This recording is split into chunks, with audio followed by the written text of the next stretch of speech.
할렐루야. 아침에 목이 좀 잠겨가지고 올 때 찬양하면서 삑사리가 나면 어떡하지 걱정을 많이 했는데 또 안 그래도 높은 찬양을 골라서 굉장히 걱정을 많이 했는데 그래도 이렇게 좀 할 수 있어서 감사합니다. 오늘 말씀은 도피성에 관련된 규례와 말씀입니다. 1절에서 3절에 보면 모세는 이스라엘 백성들에게 그들이 가나안 땅에 들어가서 살게 되면 새 성읍을 구별하여 도피성으로 삼고 부지 중에 살인한 자를 그곳으로 피하게 하라고 말씀합니다. 1절에서 3절 말씀에 보면 내 하나님 여호와께서 여러 민족을 멸절하시고 내 하나님 여호와께서 그 땅을 내게 주심으로 내가 그것을 받고 그들의 성읍과 가옥에 거주할 때에 내 하나님 여호와께서 내게 기업으로 주신 땅 가운데에서 새 성읍을 너를 위하여 구별하고 내 하나님 여호와께서 내게 기업으로 주시는 땅 전체를 새 구역으로 나누어 길을 닦고 모든 살인자를 그 성읍으로 도피하게 하라. 이 복수의 본문이 여러 본문들이 이 도피성에 대해서 말씀하고 있는데요. 이 도피성에 대해서 많은 본문들이 그렇게 이야기하고 있다는 것 자체로 이 도피성이 구속사적으로 매우 중요한 의미를 가진 말씀이라는 것을 우리에게 보여주는 것이죠. 고대 근동 사회에서 일반적으로 보편적인 이 당시의 그 유일한 규범이 뭐였냐면 이 보복법이었습니다. 그러니까 가족 중에 혹은 부족 중에 누군가가 타인에 의해서 살해당하거나 해를 입으면 가족들이 가서 그를 죽임으로 복수하는 것이 당시 보편 타당한 규범이었다는 것입니다. 그래서 눈에는 눈, 이에는 이라는 말이 생겼던 거죠. 이 보복법은요, 당시 이 고대 사회에서 굉장히 중요한 사회 규범이었습니다. 사회를 유지하는 최소한의 장치가 이 보복법이었죠. 내가 저를 죽이거나 해하면 나에게 반드시 피해 복수가 있을 거라는 사실 때문에 무엇이 억제되죠? 범죄가 억제되는 효과가 있었다는 거예요. 따라서 사회 질서와 체계가 거의 없던 이 법 질서가 없던 고대 근동 사회에서 보복법은 매우 중요한 사회의 규범이었습니다. 그런데 이 보복법에는요 치명적인 단점이 있어요. 뭐냐면 복수는 또 다른 무엇을 낳는 거죠? 복수를 낳을 수밖에 없는 거죠. 전혀 고의성이 없는 부지 중에 살인을 저지른 자에 대해서도 당시 사회는 가차 없이 보복을 자행했고 따라서 복수는 또 다른 복수를 낳는 비극적인 일이 끊이지 않고 계속해서 반복되었습니다. 무의미한 피 흘림과 보복의 악순환이 계속되었다는 거예요. 그래서 하나님은 오늘 모세를 통해서 이 도피성 제도를 마련하시고 부지 중에 살인한 자는 그 생명을 보존하고 피할 수 있도록 이 도피성을 마련하셨습니다. 이게 오늘 말씀이 또 도피성이 가지는 규범적인 의미죠. 참 자비롭고 지혜로운 제도라고 생각이 되어집니다. 그러나 여러분, 도피성은 이 규범적인 의미 외에도 아주 중요한 구속사적 의미를 우리에게 하나 더 보여주는데 오늘 우리가 주목해야 할 것은 오직 부지 중에 살인한 자가 살기 위해서는 그 억울함을 풀기 위해서는 어디로 피해야만 하는 거죠? 이 도피성으로만 가야 돼요. 다른 곳은 갈 수 없습니다. 다른 길이 없다는 거예요.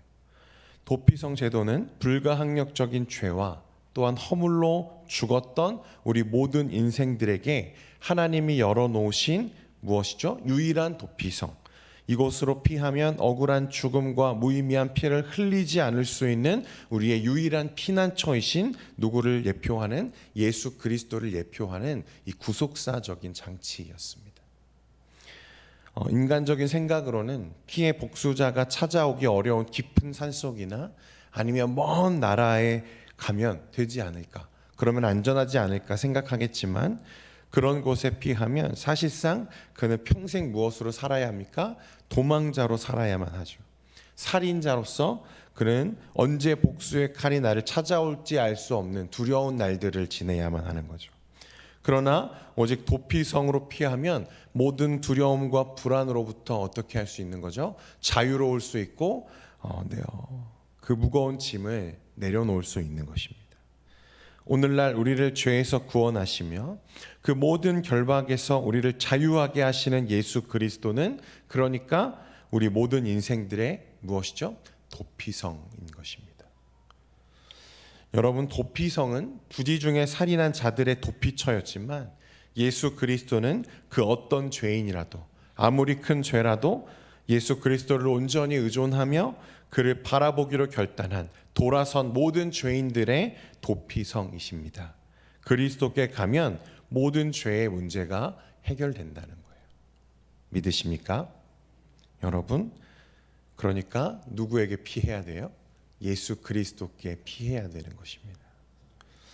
계속해서 말씀을 보면 오늘 읽은 3절에 보니까 하나님은 땅을 세 구획으로 나누어서 각각 그 중심에 도피성을 두고 그 길을 어떻게 하라고 말합니까? 잘 닦으라고 말합니다. 그래서 모든 성읍으로 이 살인자를 도피하게 하라고 말하죠.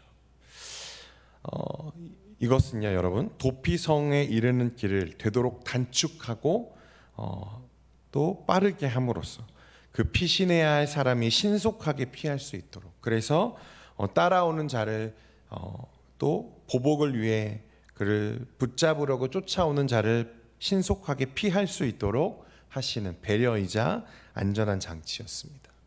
유대 전승에 의하면요, 도피성에 이르는 도로의 폭은 약 14m나 되었고요, 일정한 지점마다 방향을 표시해서 누구라도 쉽게 그 도피성을 찾을 수 있게 했다고 합니다.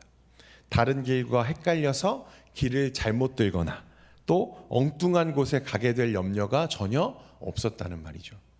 여러분, 이와 마찬가지로 구원에 이르는 이 길은요, 멀리 있지도 않고 복잡하지도 않습니다.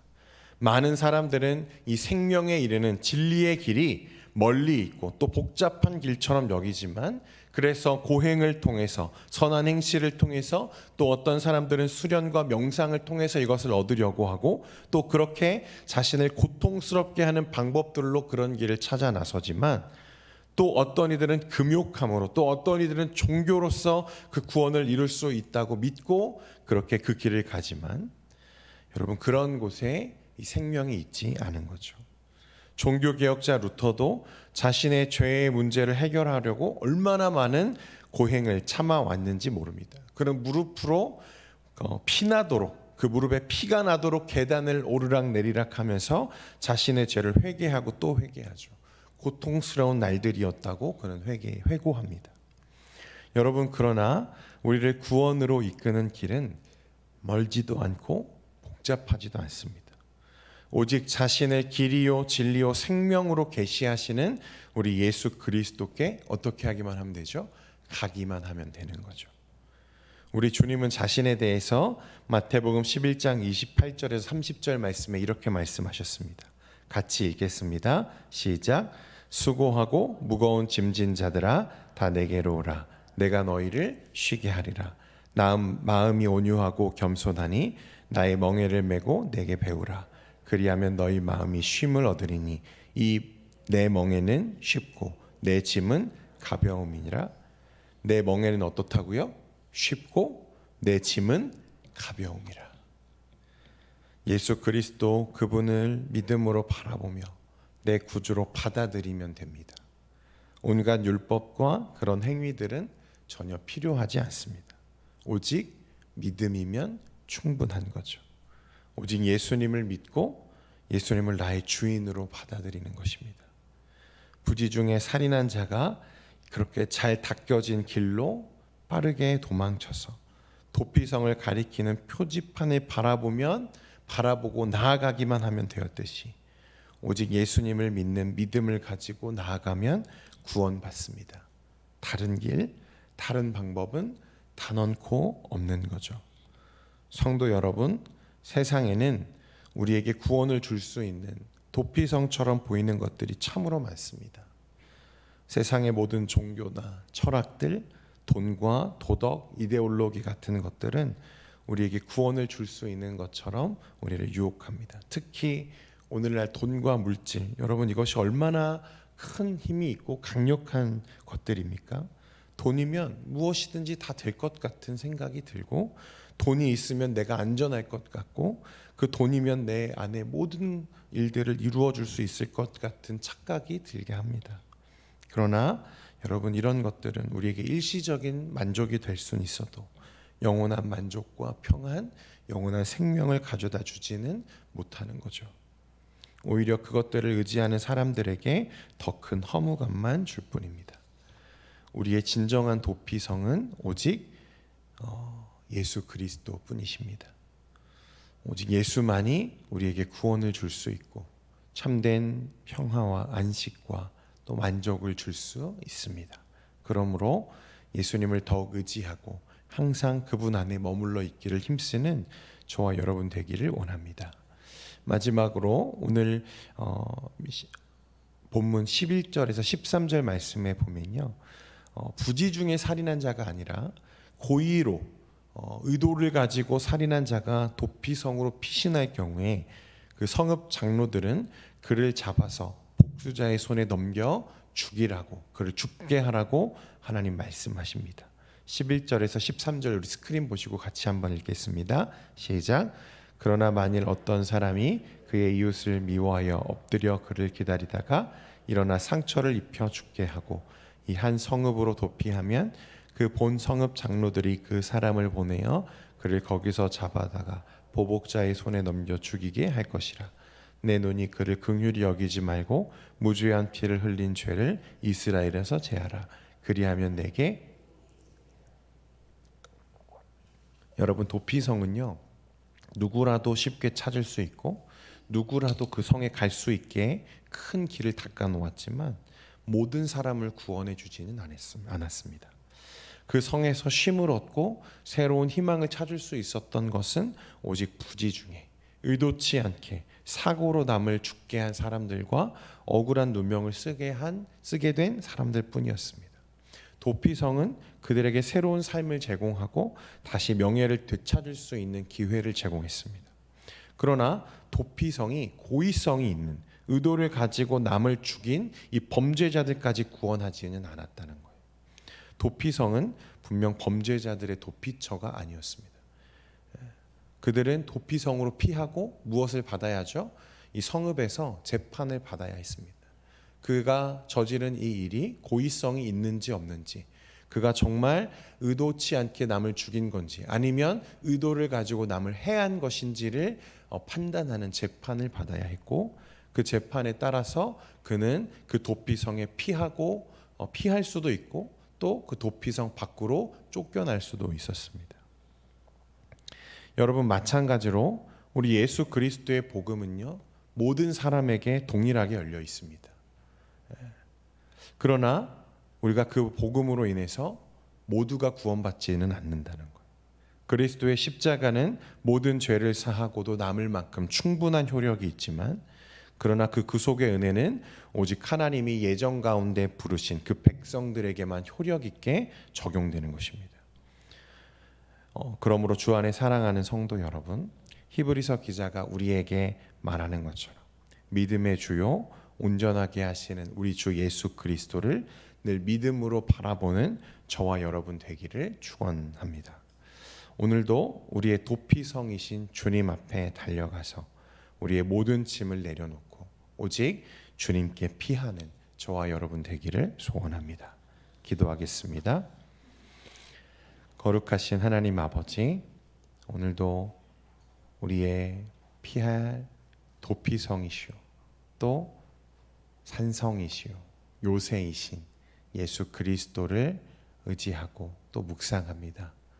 오늘 하루의 삶 가운데에서도 오직 주님이 주시는 이 안전함과 평안을 누리며 또 하나님과 함께 기뻐하며 온 마음 가득하게 이 복음의 생명을 누리는 우리 모두가 되게 하여 주옵소서.